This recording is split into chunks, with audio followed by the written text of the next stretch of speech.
Kamusta po sa inyong lahat? Ako nga po pala si Edward. Nagpatulong lang po ako sa aking anak para makapagpadala ng kwento dito sa programa po ninyo. Ako po ay taga-Capiz po talaga pero dahil po sa uri ng trabaho na meron ako noon, nagtagal po ako sa Aklan. Ang trabaho ko po kasi ay bantay po sa isang malawak na palaisdaan. Simula po nung taong 1981 hanggang 2009. Medyo matagal po talaga ako doon sa dati kong binabantayang palaisdaan.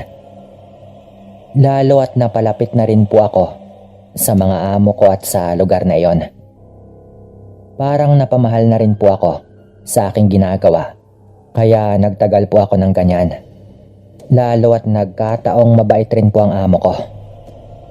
Tumigil lamang po ako nung medyo may mga dinaramdam na rin po ako sa aking katawan. Sa mahabang mga taon po na iyan, syempre nakaranas rin po ako ng mga bagay-bagay na hindi po naranasan ng iba. Mga kababalaghang talagang hindi po malilimutan. Lalo po ang naging karanasan ko sa isang aswang. Ilalarawan ko lang po muna ang palaisdaang binabantayan ko.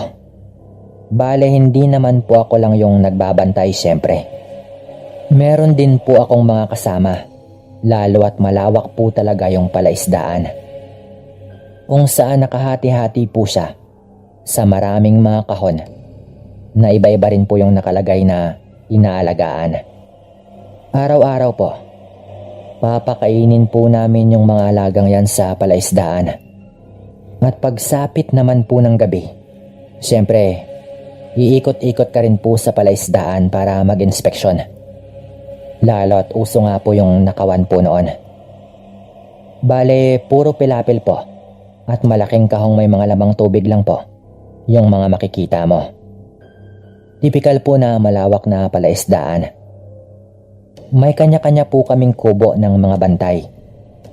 Pwede rin pong dalhin doon yung mga pamilya namin pero dahil nag-aaral nga po ang aking anak sa Capiz, pinili ko pong manatili lang muna sila doon. Malungkot po na mag-isa lang ako doon sa kubo.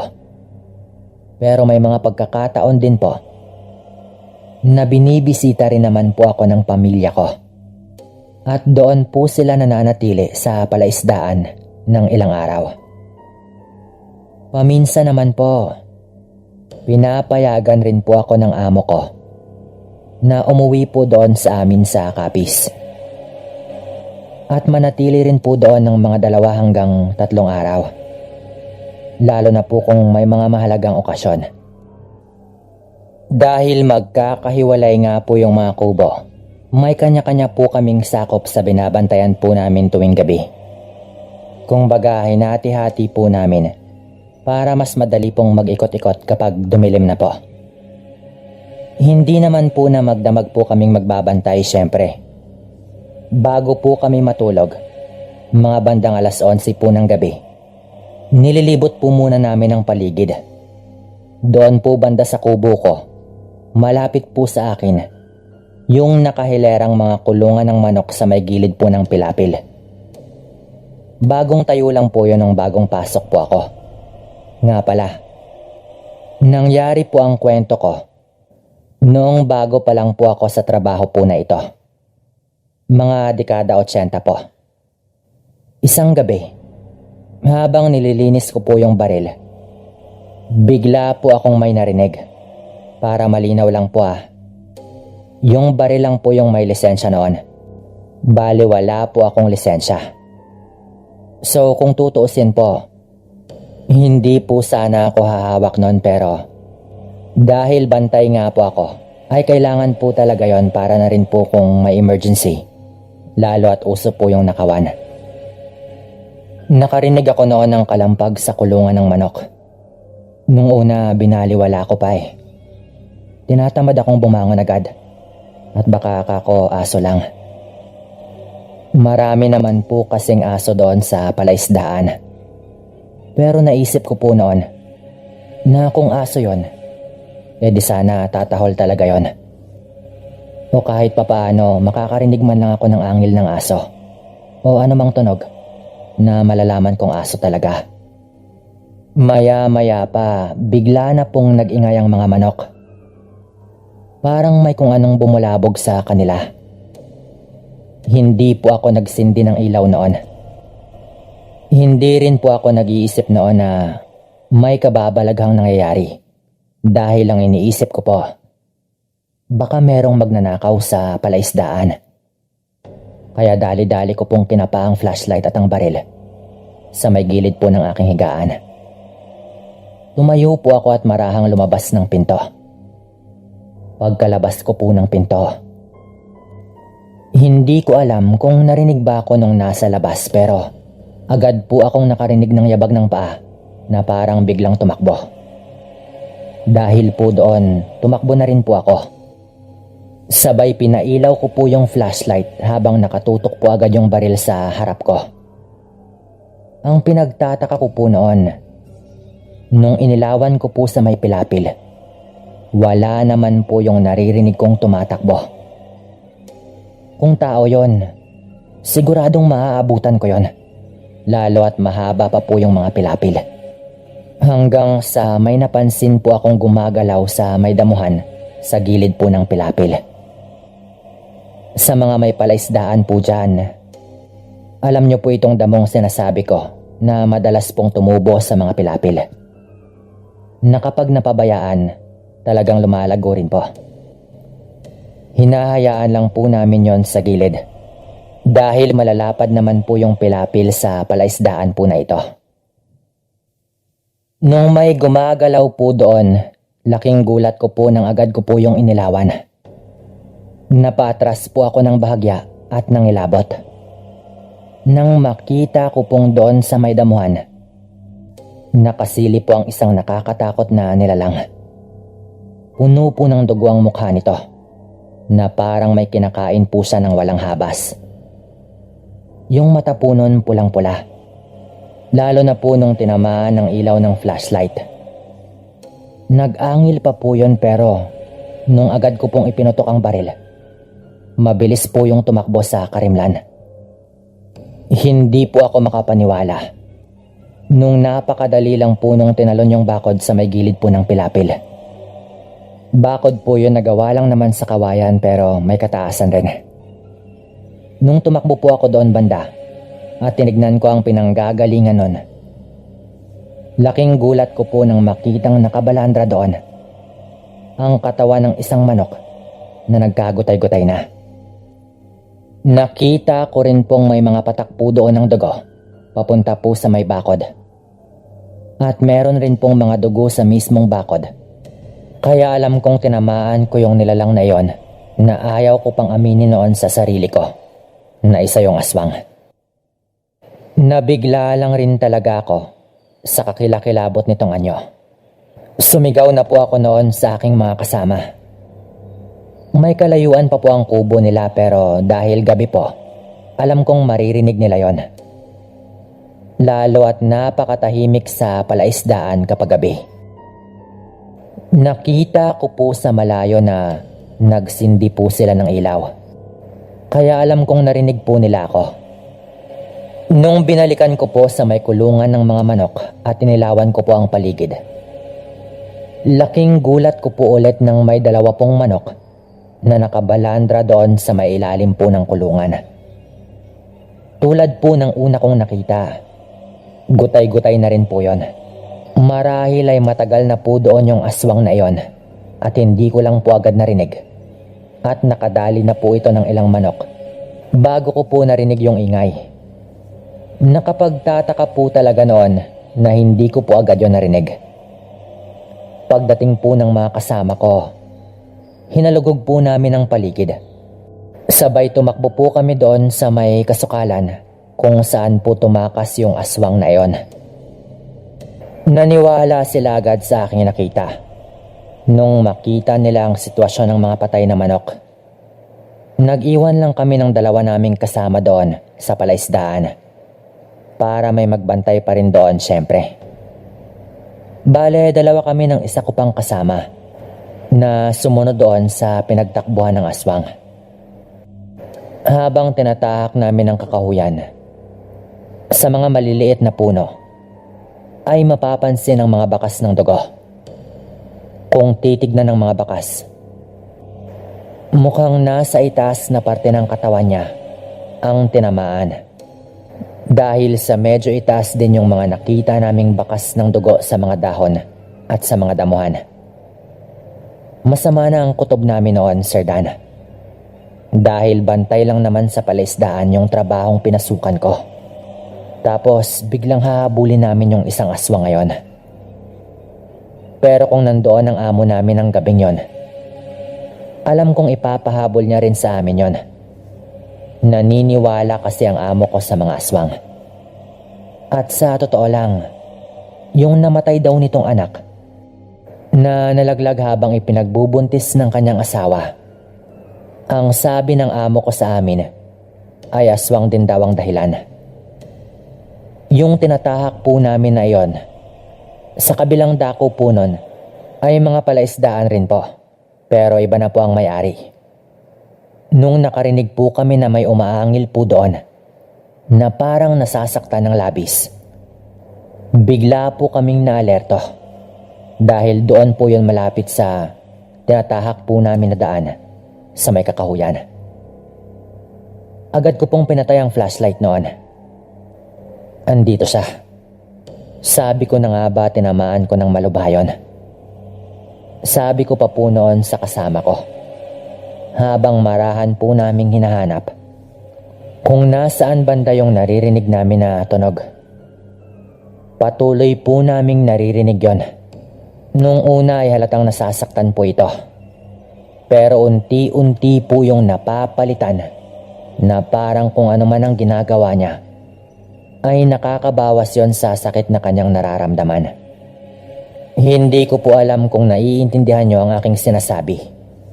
Pero halatang ganun po yung naririnig namin. Yung tipong unti-unti itong nakakaramdam ng ginhawa.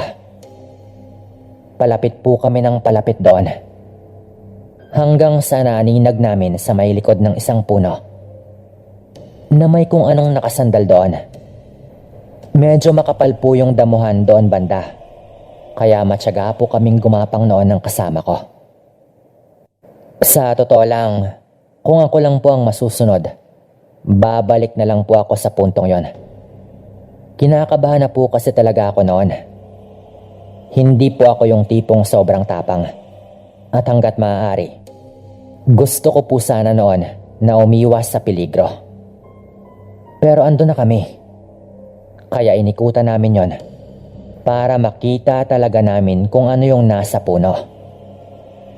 Habang abala siya sa kung ano man ang kanyang ginagawa. Siguro dahil hindi po ako agad sumunod sa kanya, kaya buong akala po nito ay wala na pong nakasunod sa kanya. Nung nasa harap na po kami nito mismo, doon na po namin nakita na dinidilaan pala nito yung sugat niya sa may bandang balikat. Hindi po yun malinaw na malinaw dahil madilim. Pero naaaninag po talaga namin na ginagawa niya yon gamit ang kanyang dila na may kahabaan. Yun pala ang magpapaliwanag sa mga naririnig namin. Doon ko po napatunayan na totoo nga talaga ang sabi ng iba na kapag nasusugatan yung aswang, dinidilaan daw nila yung kanilang sugat hanggat maaari lang yung abutin ng kanilang mahahabang dila para unti-unti daw yung maghihilom. Yun po mismo ang aming nasaksihan. Maya-maya pa po, bigla po itong tumigil at palingon-lingon ito sa paligid. Alam ko na po agad noon na siguro ay naaamoy na kami ng nilalang na iyon. Kinalabit na rin po ako noon ng kasama ko. Sabay kuha po niya sa hawak kong baril. Masanay naman po kasi ito sa paghawak ng baril. Sabay binigay naman po niya sa akin ang kanyang dalang itak. Alam po namin noon na nararamdaman na po ng aswang na merong tao sa paligid. At anumang oras, talagang malalaman po niya kung nasaan kami banda. Nung napatingin po ito banda sa direksyon po namin, Lumabas po agad sa damuhan ng kasama ko. Sabay pinaputukan po niya iyon ng baril. Tumalon po agad yung aswang, palipat sa likod ng isang mas malaking puno. Pero kitang-kita po ng mga mata ko na tinamaan po yon sa may bandang tagiliran. Dahil sandali niya po yung ininda bago po sa tuluyang nagtago sa likod ng puno. Lalapitan pa po sana namin yon lalo at dalawa naman po kami. Nang bigla na lang pong may lumabas doon na napakalaking aso. Literal po na malaki yon.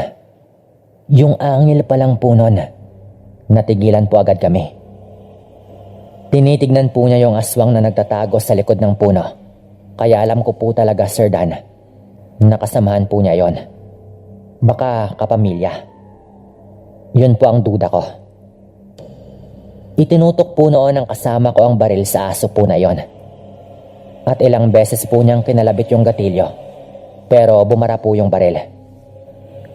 Pumalya po yung baril at hindi na po pumuputok. Umuusok na lang po yon. Nahalatang bumara po yung bala. Doon na po nagbigay yung malaking aso ng isang nakakakilabot na alulong. Yung tipong parang may tinatawag po. Sa punto po na yon, alam na po naming alanganin na po kami. Kung nakita nyo lang po yung itsura ng hayop na yon, mukhang aso lang po yon pero lubos pong nakakakilabot. Kaya minabuti na po namin noon na umatras na. Tinitignan lang po kami ng asong yon. Habang unti-unti po kaming umatras, sabay agad na rin po kaming tumakbo. Gulong-gulo po ako noon at hinahabol ko pa ang hininga ko kahit ilang minuto na po kaming nakabalik doon sa palaisdaan. Ang sabi po ng mga taga doon noon, baka sinasabi lang daw po namin yon para siraan ang lugar nila. At sa lugar daw talaga namin sa Capiz yung marami. Naniniwala naman po ako doon na marami din po sa Capiz pero naniniwala rin po ako na marami rin po sa Aklan. Lalo at wala naman po kaming dahilan para sabihin yon nang walang pruweba. Kahit nga po yung mga bakas po ng dugo doon sa gubat, nakita rin po yun ng ibang tao nung pumunta po sila doon pagkatapos marinig ang nangyari. Bago po magtapos, meron lang po akong katanungan. Sa tingin niyo po ba, mababait na aswang yung mga nakita namin yon? Kaya manok lang din po yung dinali at hindi po kami hinabol ng malaking aso. O baka mga dayong aswang po yon na naghahanap talaga ng mabibiktima. Paki-comment naman po sa comment section yung inyong mga opinyon. Hanggang dito na lang po ang kwento kong ito. At maraming salamat po sa inyo, Sir Dan, at sa inyong mga nakikinig. Kevin nga po pala ng Palawan. Nangyari itong kwento ko dito sa baryo namin na hindi ko nababanggitin. Pero bago ang lahat, binabati ko po kayong lahat ng isang magandang araw, lalo na po sa inyo, Sir Dan. Ako po ay 46 na taong gulang na ngayon pero nangyari po ito noong ako ay mga 17 taong gulang pa lamang. Bakasyon po noon. Abril yata o Mayo, basta dyan lang po banda. Kaya umuwi po ako noon sa Palawan galing pong Maynila. Sa Maynila na po kasi ako nag-aaral noon. Mga 1 taon din po akong hindi nakauwi sa probinsya namin. Pagbalik ko, ganon pa rin. Tahimik at simple lang ang baryo namin. Medyo liblib nga lang po talaga, kaya mahirap din sa mga bagay-bagay. Gaya ng mga pangunahing bilihin, tubig, kuryente, mga ganon. Pero gustong gusto ko po talaga dito. Andito po ako ngayon sa baryong ito habang tinatype po ito sa computer ko para ipadala sa inyo. Buhay pa po noon yung tatay ko. Ngayon po kasi wala na rin po ito.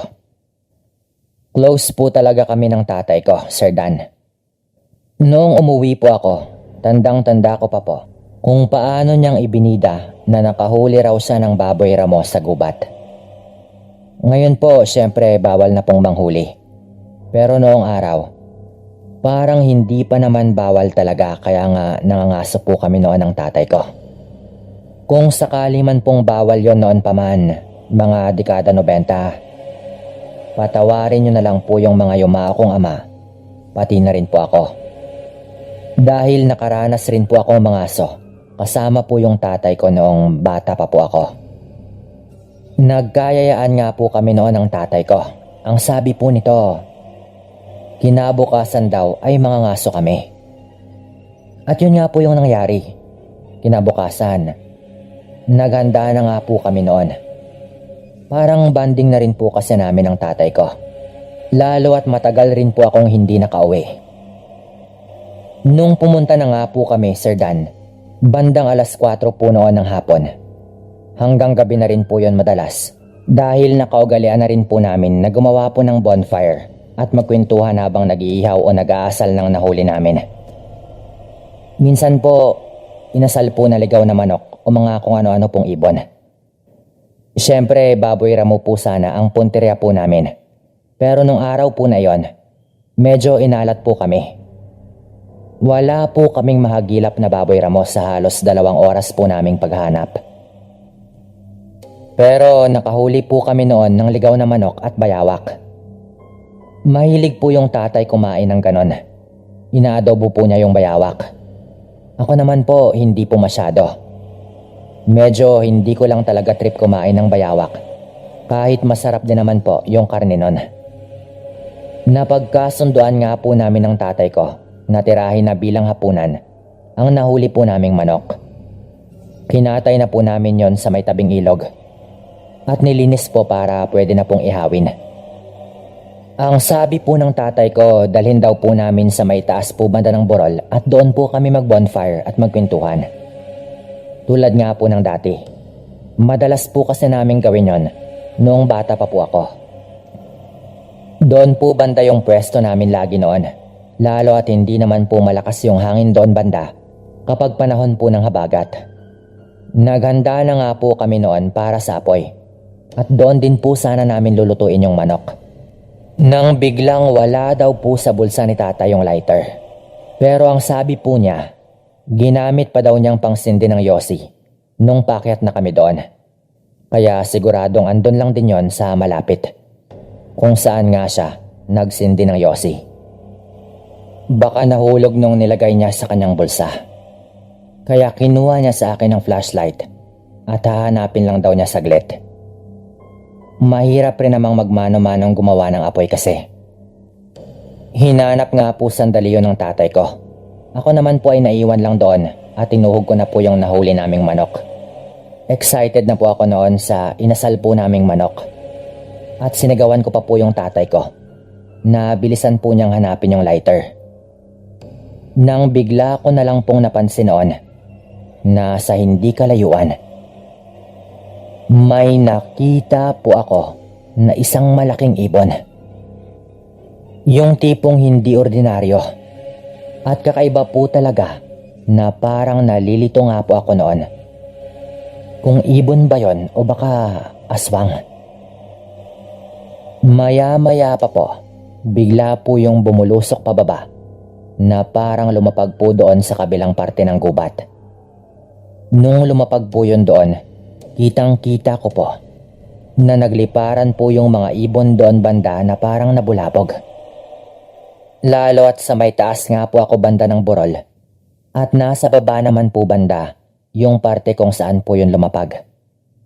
Yung pagliparan po ng mga ibon, parang natakot po talaga yung mga ito. Nakatingin lang po ako doon mga ilang sandali pa. Nang bigla pong may makita po akong ilaw doon banda. Yun bang parang may maliit na kubo na nagsindi ng gasera, kaya nakita ko pong umilaw po doon. Medyo malapit lang din po yun kaya sigurado po ako sa mga nakita ko. Takang-taka po ako noon dahil sa pagkakaalam ko, wala namang nakatira doon banda. Kahit nga po sa gubat na yon, walang masyadong tao na napapadpad po doon. Takang-taka ko noon dahil sa pagkakaalam ko, wala namang nakatira doon banda. Kahit nga sa gubat, walang masyadong tao na napapadpad doon eh. Nagkataon lang na nangaso kami doon dahil malapit talaga doon sa gubat yung bahay namin. Paano nagkabahay doon? At bakit? Tanong ko pa po noon sa utak ko, pero naisip ko rin na matagal rin akong nawala. Kaya marami ring posibleng pinagbago sa lugar na iyon. Hindi lang din talaga mawala sa utak ko yung nakita kong parang napakalaking ibon na biglang lumapag doon sa parteng yon. Ang nasa utak ko noon, baka aswang talaga. At kung aswang man yon, malamang konektado doon yung kung sino mang nakatira sa kubo na natatanaw ko mula doon sa itaas ng burol. Pagdating po ni tatay, dala-dala na nga po niya yung lighter na nahanap nga po talaga niya. Nagtaka po ito dahil tahimik lang ako. Nung nagtanong po siya, agad ko nga pong sinabi sa kanya yung mga nakita ko. At agad po akong nagtanong kung sino ba yung nakatira sa bahay doon sa hindi kalayuan. Nung ituro ko po yon, nagtaka rin po yung tatay ko. Kailan pa nagkabahay dito? Hindi ko alam yan, lalo at hindi ako napapadpa dyan banda kung nangangaso ako. Nakapagtataka naman yan. Sinong gagawa ng bahay dyan? Wika pa ng tatay ko noon dahil ng punto lang din po na niya iyon nakita. At ang sabi po niya, kung pagbabasihan daw po yung mga nangyari at ang paglalarawan ko, mukhang hindi talaga ordinaryong ibon yung nakita kong yon. At mahirap man daw isipin at paniwalaan. Baka aswang araw po yun talaga. Nang sabihin po yun ng tatay ko, agad po akong kinilabutan noon. Pakiramdam ko po noon, totoong aswang po talaga yung nakita ko. Na sa unang tingin ay parang isang napakalaking paniki. Nagkasundo po kami noon na lutuin na muna namin yung manok. At pagkatapos namin gawin yon, titignan namin doon banda. Pumayag naman po ako noon dahil tulad po ng tatay ko. Nagtaka din po talaga ako at nais ko rin pong malaman. Isa pa, may dala naman din pong baril yung tatay ko. Kaya malakas po yung loob ko na meron naman po kaming armas na magagamit kung sakali. Pareho po kasi kami ng ugali ng tatay ko na hindi talaga matatahimik kapag may bagay na kumuha ng aming atensyon. Kaya pagkatapos po naming kumain at magpahinga sandali, pinatay na po namin yung apoy at bumaba na nga po kami. Talagang pinuntahan po namin doon. Nung malapit na po kami doon, nakumpirma nga po namin. Isa po talagang kubo yon. At ilaw nga mula sa gasera yung nakikita namin. Ang tahimik po doon. At sa unang tingin, parang bagong gawa lang po yung kubo. Yung bubong po noon parang temporaryo lang po. Parang pinagpatong-patong lang na mga dahon ng nipa at niyog na hindi pa maayos yung pagkakagawa. Yung dingding naman po noon medyo maayos po. Dahil gawa din po sa pawid na inipit po ng kawayan. Sana alam po ninyo yung ibig kong sabihin. Hindi ko naman po inaasahan noon na talagang nilapitan po ng tatay ko yung kubo at sumili po ito doon. Kaya wala po akong nagawa kundi lumapit din po doon. Marami po kasing mga butas yung kubo kaya pwede po talagang sumilip. May bintana din po yon na nakabukas lang po. Kaya pala nakita ko talaga ng malinaw yung ilaw na nagmumula sa gasera sa loob po mismo ng kubo. Inuulit ko po, hindi po kasi talaga yon ganon kalayo sa may borol. Sinenyasan po ako noon ng tatay ko na tumahimik. Doon po sa loob ay may nakaupong matandang lalaki. Maya-maya pa, tumayo po yun doon at parang pumunta po sa kabilang parte ng kubo. Kaya napayuko po kami ng tatay ko bago po muling sumilip. Sa pagkakataon po na iyon, pagsilip ko po sa malaking butas, napasigaw po ako bigla. Nang magtama po yung mata namin ng matandang nasa loob. Sumili po pala siya mula doon sa loob dahil malamang nakatunog na po pala ito. Bago pa man po kami makapagtago o makaalis po agad ng tatay ko, mabilis pong merong lumabas doon sa may pinto na isang matandang lalaki. Normal pa po yung mukha nun, pero nataranta po kasi yung tatay ko at bumunot po agad ito ng baril. Sabay binulgar po agad niya ang nakita ko. Aswang ka, alam ko. At kailan ka pa gumawa ng bahay rito? Siguro tumakas ka sa lugar ninyo, no? Sabi po agad ng tatay ko noon na parang sigurado po siya sa pagkatao ng matanda. Nung marinig po yun ng matanda, nagbago po yung mukha nito. Nanlisik po yung mata at namula. At nakita po namin mismo na humahaba po yung kanyang mga pangil. Pinutok po ni tatay sa lupa yung baril dahil siguro ayaw rin po nitong makapatay, lalo at wala rin pong lisensya yung baril po na yon. Nang gawin po yun ng tatay ko, mabilis pong pumasok sa loob yung matanda. Nung hinabol po namin, nakita po naming tumalon yon sa may bintana. At sa napakabilis po na sandali, huni na po ng wakwak yung sunod po naming narinig. Nung tiningala po namin, parang napakalaking paniki po yon na mabilis pong naglaho kasabay po ng pagtigil ng huni. Nakita na lang po namin doon po sa may labas po ng bintana yung damit po na suot po ng matanda. At wala na po roon yung matanda. Nung tignan pa po namin, nagkalat po yung mga buto doon po sa may kubo. Pero parang mga buto po yun ng baboy ramo, lalo at pamilyar po kami doon. Yun po siguro yung dahilan kaya wala na pong nakikitang baboy ramo doon yung tatay ko. Kung meron man, sobrang dalang na po at napakailap. Agad po kaming umuwi noon na hindi klaro kung sino nga ba yung aswang na matanda. Basta ang alam lang po namin, aswang po yung matanda na yon. Kinabukasan, bumalik po kami doon kasama po ang ilang pinagkakatiwalaang kaibigan ng tatay ko. At sinunog na nga po namin yung kubo. Simula po noon, nag-iingat na po talaga kami doon banda. Sana ay puro hayop lang yung kanyang nabiktima at wala siyang nabiktimang tao.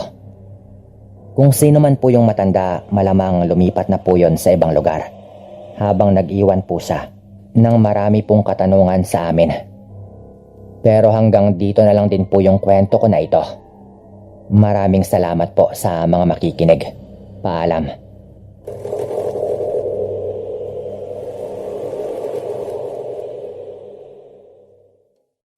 Sa bayan po namin na sakop ng Zambales, may 2 barangay daw po noon sa may bandang dulo ng bayan namin na sinasabing maraming mga nakatirang aswang. Bago po yung 2 baryo na yon sa dulo, dadaanan po muna yung baryo namin.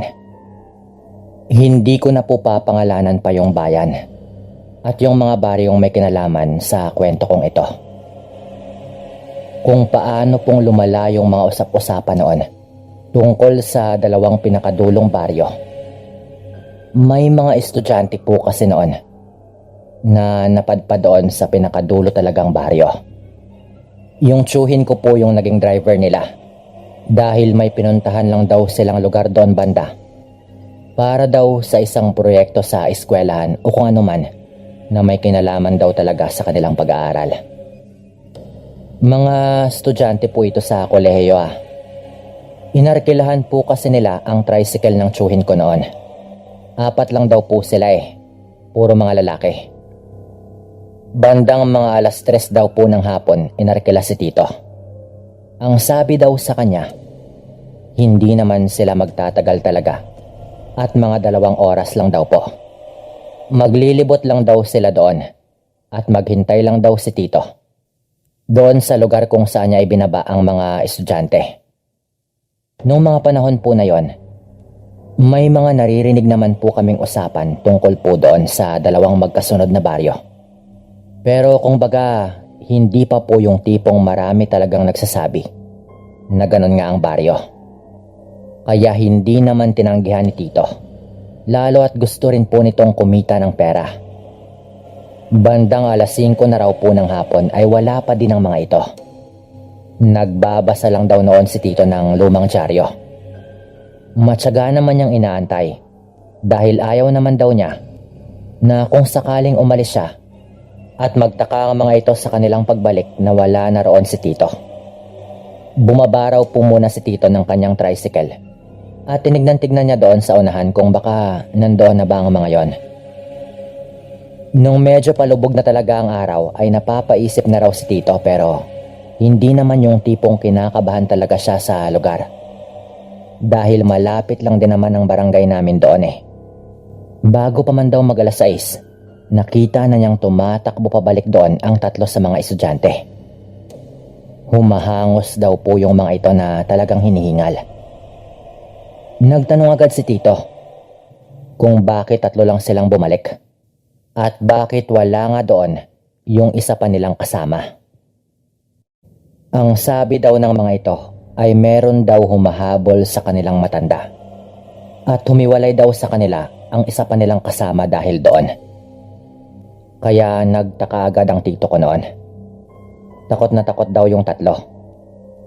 Na parang kung ano man yung nangyari, malamang totoo talaga. Ang sabi daw po ng mga ito, humarang lang daw sa kanila ang matanda. Pero hindi daw nagsasalita. Nung medyo tinawanan daw po nila, bigla daw nagbago ang itsura ng matanda. At ayon pa kay Tito, paulit-ulit daw na sinasabi ng 3 na meron daw mga pangilang matanda na nakita daw po nila mismo kaya nagtakbuhan sila.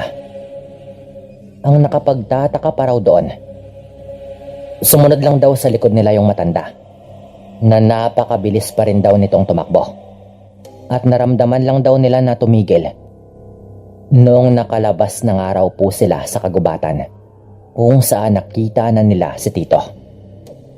At dahil hindi naman din yung tipong walang pakialam sa kapwa si Tito, pakiramdam daw po niya noon, obligasyon niyang hanapin doon sa kagubatan yung isa pa doon sa 4 na nahiwalay nga po doon sa iba. Ang sabi naman daw ng 3, sasama sila para hanapin ang kanilang kaibigan. Kaya yun nga po yung kanilang ginawa. Ayon pa kay Tito, meron pa daw dala na kamera yung isa doon sa kanila. At nakunan daw nung isa yung matanda. Pero medyo hindi daw makita ang mukha nito dahil natatakpan ng mga maliliit na kahoy doon banda nung kinunan niya ito.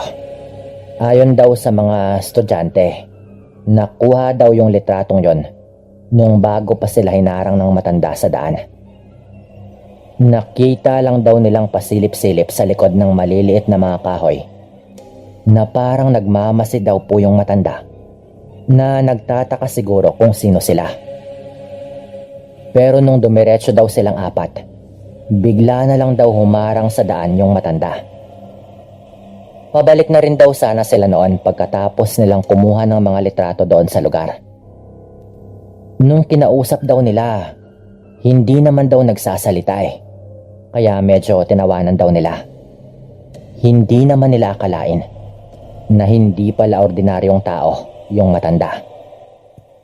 Nung bumalik sa kakahuyan sila Tito para hanapin yung isa, talagang madilim na raw lalo at gubat yon at lumubog na rin yung araw.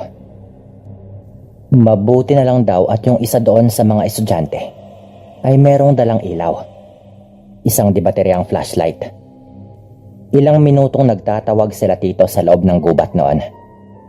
Pinaghahanap daw nila ang isang nawawala pero walang sumasagot kahit anong sigaw nila. Ayon daw sa mga kasama nito, nung nagbago daw bigla ang itsura ng matanda, nagpanik daw talaga silang lahat dahil sa takot. Kaya raw nahiwalay yung isa doon sa kanila.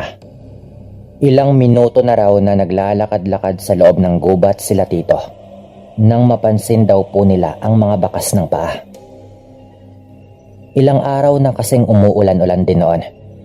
Kaya medyo malambot ang lupa sa ibang parte na magmamarka talaga kapag merong napadpad doon. Yung mga bakas ay halatang merong suot na sapatos ang kung sino mang nandun. Kaya agad nilang naisip na mga bakas daw yun ang paa ng kanilang hinahanap. Sinundan nila yon, Sir Dan. Pero naputol yon dahil makapal na ang mga damo sa ibang parte. Habang hinahanap daw nila yung isang nawawala, nakarinig daw sila ng alulong na nagbigay sa kanila ng kilabot. Ayon pa kay Tito, galing daw sa hindi kalayuan yung alulong. Ang sabi daw ng tatlong kasama nito, hindi raw talaga sila nagkakamali na hindi talaga ordinaryong matanda ang humarang sa kanila. Kinikilabutan na raw sila noon at hindi talaga nila makita ang kanilang hinahanap. Nag-iisip na raw yung mga kasama nito na baka nahabol yun ng matanda at baka kung saan na dinala ang kanilang kasama. Biniktima na ng aswang. Pinapatay daw ni Tito yung ilaw nila noon dahil kinakabahan siya na baka kung may kung ano man sa paligid ay mabilis silang mapapansin dahil sa kanilang ilaw. Medyo maliwanag naman ang buwan kaya may kaunting liwanag namang tumatagos sa loob ng gubat. Lalo na sa parteng hindi ganon kasukal. Dahil daw sa hindi nila mahanap yung isa, nagdesisyon daw po si Tito noon na maghanap muna sila ng makakatulong sa kanila. Ang balak daw talaga ni Tito noon ay bumalik muna sa barangay namin. Lalo at kung sakay ng tricycle at bilisan niya, mga 15 minuto lang naman ang aabutin. Kahit medyo mabato sa ibang parte ng daan dahil nga hindi sementado. Hindi rin kasi nila kabisado yung gubat. Kaya baka kapag pinilit nila ay silang lahat pa ang mapahamak. Sumangayon naman daw ang mga estudyante. Ngunit nung naglalakad na sila pabalik at malapit na rin sa labasan, nakarinig daw sila ng sigaw noon. Boses daw yun ang hinahanap nila. At parang dun yun banda nang gagaling sa parte kung nasaan yung tricycle ni Tito. Sumisigaw daw yun ng tulong. Malamang nagawa pa rin itong makabalik doon banda. Pero baka naabutan ng kung anumang sinasabi ng mga estudyante na hindi daw ordinaryong matanda. Sumisigaw daw yon na meron daw aswang. Kaya agad na kinuha ni Tito yung flashlight. At naunang araw si Tito na tumakbo papunta doon. Ayon pa kay Tito, isang maikling kutsilyo lang daw ang kanyang dala noon, na lagi niya namang dala sa tuwing merong nag-aarkila sa kanya para lang makasigurado siya na kung ano man ang mangyari ay meron siyang magagamit. Nung ilang metro na lang daw si Tito doon sa may tricycle at nakalabas ng araw po siya ng gubat, agad niyang nailawan na nandoon yung estudyanteng hinahanap nila at meron daw kung anong nilalang na dumudumog dito. Nung humarap raw kay Tito yung nilalang, napatigil daw siya sandali sa pagtakbo dahil sa kanyang nakita. Ayon kay Tito, kahit sino pa raw na matapang, talagang kakabahan kapag nakakita ng ganong nilalang. Nakakatakot daw yung itsura na hindi niya magawang maipaliwanag. Pakiramdam daw po ni Tito noon, nanlalaki yung kanyang ulo, na parang lahat ng buhok niya sa ulo ay nagtatayuan. Pero pilit daw na nanlalaban yung lalaki doon sa kung anumang nilalang na dumudumog sa kanya. Kaya agad daw na tumakbo palapit sa kanya yung tsuhin ko. Nilabas niya agad ang kanyang kutsilyo. Nagagamitin daw sana niya doon sa aswang. Pero mabilis daw yon na parang yung Tito ko pa sana yung kanyang aatakihin. Kaso napatras daw po ito nung dumating na rin ang iba pang mga estudyante at pinagbabato nila ang nilalang na iyon. Nakita daw talaga nila Tito kung paano itong tumalon sa damuhan pero hindi daw agad umalis. Ayon kila Tito, nasaan yung tao pa rin daw ito pero mabalahibo lang ang katawan. Agad daw na hinila ni Tito yung dinumog ng aswang Lalo at sigaw lang daw ito ng sigaw dahil sa kaba. May mga galos na raw po ito pero balot na balot daw yung katawan niya ng putik. Nung nahila ng araw ito ni Tito, kinuha niya ang tubo na nasa loob ng kanyang tricycle. Dahil hindi pa rin nga umaalis ang nilalang at nakatingin pa rin sa kanila na parang nagdadalawang isip din. Ngunit pagkakuha daw ni Tito ng tubo, mabilis na raw yung tumakbo palayo. Kaya pinasakay agad ni Tito yung mga lalaki at pinaharurot yung tricycle. Dumiretso daw si Tito sa isang albularyo para patignan ang mga sugat ng isa po doon sa mga estudyante. At doon daw nila nalaman na sinadya daw pala nitong balutin ng putik ang kanyang katawan bago siya nagtago sa mga damuhan nung nagkahiwa-hiwalay na sila. Lalo at alam daw niya yon dahil sinabi sa kanya ng kanyang lolo. Ayon sa kanya, dinadaan-daanan lang daw siya ng aswang at hindi siya nito nakita. Na nagpapatunay na totoong araw ang tinuro sa kanya ng kanyang lolo. Ngunit nung nakabalik na raw siya doon sa kung nasaan ang tricycle, wala raw tao doon kaya sumigaw siya na hinahanap niya sila Tito. Hindi naman niya akalain na dahil sa kanyang ginawa, nagawa siyang mahabol at madumog ng aswang. Ayon naman sa albularyo, magdadalawang isip rin daw talaga ang mga aswang kapag handa ring lumaban ang mga tao sa kanila. Nag-aalangan rin daw talaga sila kapag parang hindi natatakot sa kanila ang mga tao at handang lumaban. Lalo na raw kung marami tulad ng nangyayari kila Tito.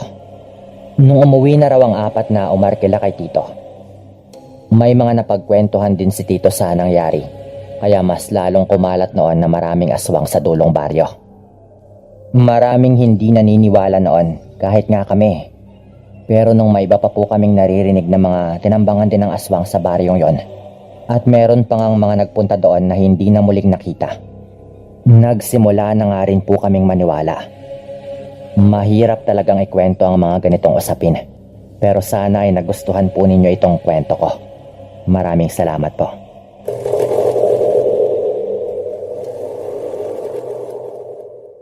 Hello sa inyong lahat. Alex nga pala ng Mindanao. Hindi ko nababanggitin pa ang probinsya para maprotektahan din ang lugar at para hindi kami makilala. Nangyari ito noong dekada 90. Binata na ako noon nang mangyari itong kwento na ito.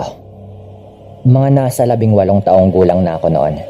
At katunayan, tumigil ako sa pag-aaral noon sa kolehiyo dahil wala kaming pangtustos ng pag-aaral at para makatulong na rin sa pamilya.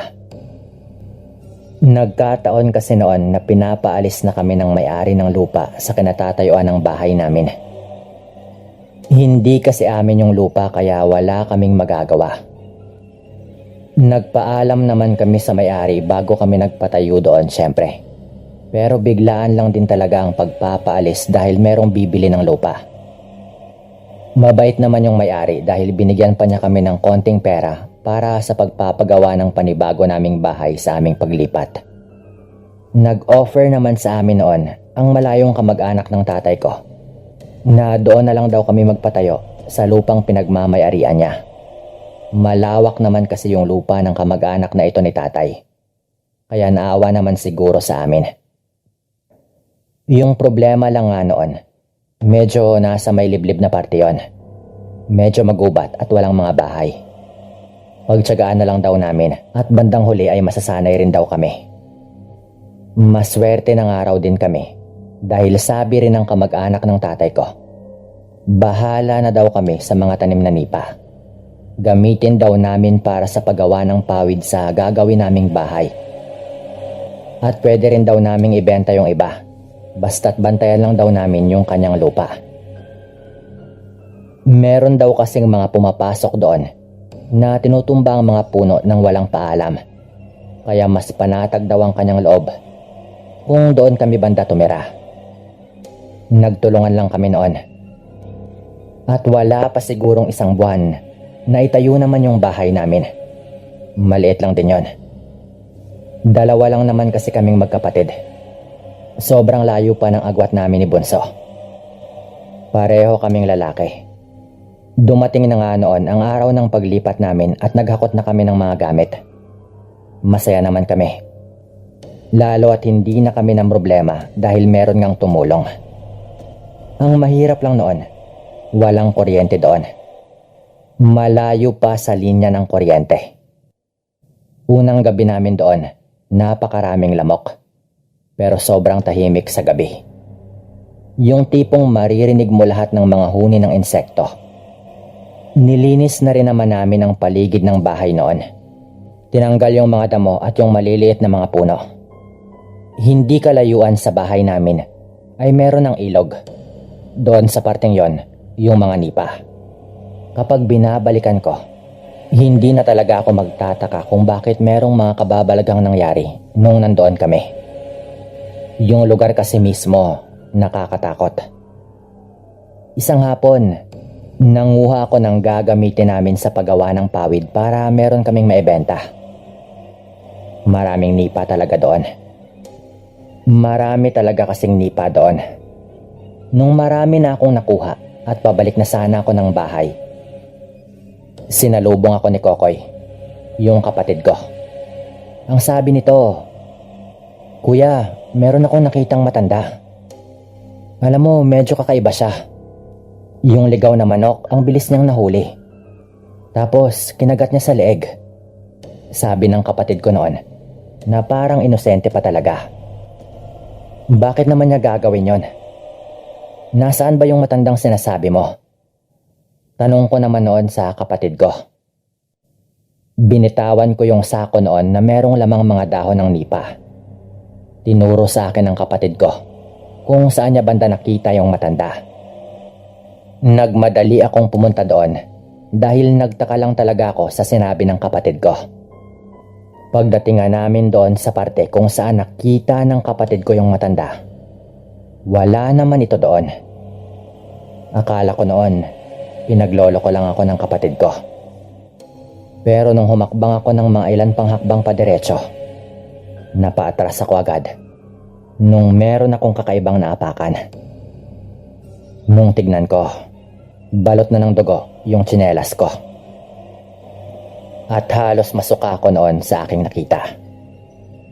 Katawan ng patay na manok, nagutay-gutay na. Yung tipong parang buto-buto na lang at konting laman na parang nilantaka na ng kung anong mabangis na hayop. Ito ba yung sinasabi mo? Tanong ko agad sa kapatid ko. Sabay pinalapit ko siya at tinuro ko yung patay na manok. Yan nga kuya, pero bakit ganyan na? Leeg lang yung nakita kong kinagat ng matanda. At bumaba na ako agad ng puno para sabihan ka. Kinain ba niya ito kuya? Nagkalat na yung mga laman kuya. Wika ng kapatid ko at maging siya ay naduduwal-duwal din. Kung ano man ang may gawa nun, malabong isang tao. Sa isip ko pa noon. Pero nung paalis na kami ay napalingon pa ako ulit doon. At naabutan ko ang isang matandang nakasilip sa likod ng isang puno na tinitignan kami. Nung makita ko yon, bigla yung nagtago. Teka, sandali! Lola! Teka lang! Sigaw ko po noon dahil matandang babae pala yon. Mahaba yung buhok pero mabilis yung nawala sa aming paningin. Nag-aalangan naman akong habulin yon at baka mapahamak pa kami. Hindi pa namin kabisado ang gubat doon at kasama ko pa yung kapatid ko. Napansin kong habang nakahawak ang isang kamay nito sa puno nung sumilip ito. Balot ng dugo yung kanyang kamay. Klarong-klaro talaga na hindi lang guni-guni. Napagtanto ko noon na baka kinain talaga ng matanda yung patay na manok na nakita namin. At nakita ko na rin ang kanyang mukha. Na hanggang ngayon ay malinaw pa rin sa alaala ko. Ang hindi ko lang alam noon ay bakit ba siya nandoon. O baka hindi na siya bago doon sa gubat. Lumipas pa yung ilang araw hanggang sa kailangan na naming maghanap ng kahoy panggatong para sa pagluluto. Nagbitbit ako noon ng sako Ito namang kapatid ko sumama din sa akin. Hindi pa nga namin nasabi sa mga magulang namin ang aming nakita. Kakalipat lang kasi namin. Naisip ko na baka mag-alala yung nanay ko. Habang nangangahoy, napasigaw bigla si Kokoy at meron itong tinuro. Nung tignan ko, mas malala na po yon. Isang baboy ramo. Sobrang bihira lang akong makakita ng ganon sa lugar namin. Pero yung nakita ko pa talaga ay wala ng buhay at wasak na yung tiyan. Wala pang amoy yon masyado, kaya mukhang bago lang. Mukhang nung isang gabi lang. Sa isip ko pa noon. Naalala ko agad yung matanda. Pakiramdam ko noon konektado talaga sa kanya yung bago naming nakitang patay na hayop. At doon ko na nga talaga naisip na baka isang aswang. Yung matanda na iyon at siya rin yung may gawa ng lahat ng mga nakita namin. Pagka-uwi nga namin, sinabi ko na sa mga magulang namin. Naparaning na naman yung nanay ko noon. Pero pinakalma lang siya ni tatay. Nung gabi na at matutulog na sana kami, sinabi ni nanay kay Kokoy na isara na niya ang aming bintana. Binubuksan lang kasi namin yon kapag hindi pa kami natutulog para makapasok naman yung hangin. Nung tumayo na si Kokoy at isasara na nga sana nito yung bintana, kitang-kita ko talaga, Sir Dan, na merong humila sa kanyang kamay na parang napakalaking paniki. Mataas kasi yung pagkakaangat sa lupa ng bahay namin dahil meron nga itong silong. May hagdan pa nga yung bahay namin kapag papasok ay. Nakita ko talaga, Sir Dan. Isang napakalaking paniki yung humila sa kamay ni Kokoy. Yung kamay nun napakaitim na parang balot ng balahibo. Grabe yung takot ng kapatid ko noon at napasigaw ito agad. Nataranta kami ni nanay noon. At ang una naming nagawa ay hilahin pabalik si Kokoy para hindi siya makuha nung nilalang. Bago pa mangyari yon, mabilis na tumakbo yung tatay ko sa kwarto na merong dalang itak nung marinig nga nito yung sigawan. Ang lakas talaga ng hangin noon at sobrang lakas din ng pagaspas ng pakpak nung parang napakalaking paniki. Kitang-kita ko po yon. Kitang-kita ko rin yung mukha ng nilalang na nasaan yung parang malaking paniki. Nakakatakot po yon.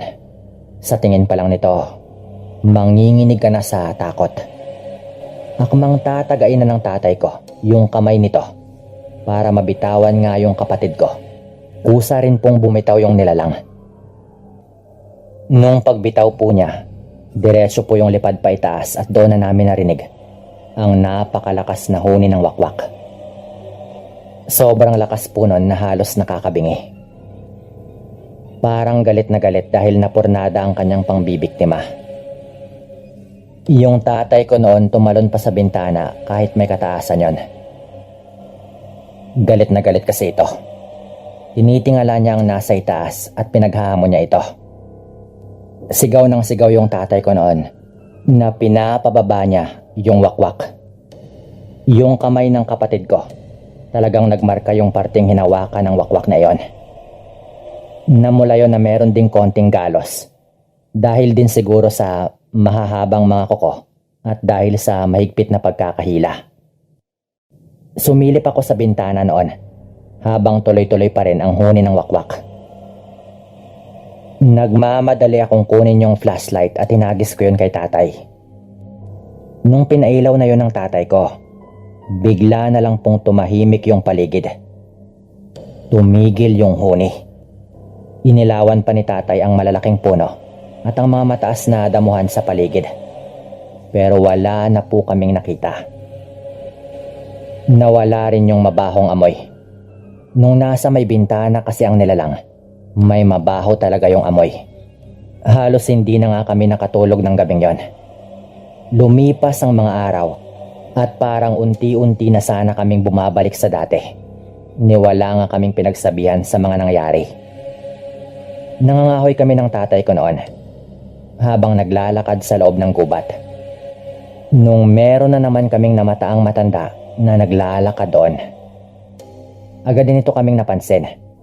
At nung makita nito kami, tumakbo ito agad palayo. Hinabol pa namin ang tatay ko. Pero nakapagtataka na napakabilis talaga ng matanda at hindi na namin yun naabutan. Nakikilala ko yon. Yun pa rin yung matandang babae na nakita namin ng kapatid ko. At malamang, siya nga talaga yung aswang na umatake sa amin ng gabing yon. Isang umaga po noon, may mga taga-ibang baryo na napadpad din doon banda sa amin. Nagtanong sila kung may nakita ba daw kaming matandang babae. At nilarawan nila yon. Yung paglalarawan nila, tugmang-tugma talaga sa aswang na matanda na nakaengkwentro namin. Ayon sa kanila, pinaghahanap rin daw yung matanda sa kanilang baryo. Mukhang palipat-lipat daw ng baryo para mang biktima. Yung mga bukana ng gubat noon doon banda sa amin, nilagyan namin ng karatula na mag-ingat sa gumagalang babaeng matandang aswang. Pero nung makita namin siya noon sa gubat, yun na pala yung huling pagkakataon. Hindi na ito nagpakita pang muli. Hindi namin alam kung nahuli na ba o napatay, o baka lumipat na naman sa ibang baryo. Nag-aabang ng bagong mabibiktima. Hanggang dito na lang po itong kwento kong ito. Maraming salamat po.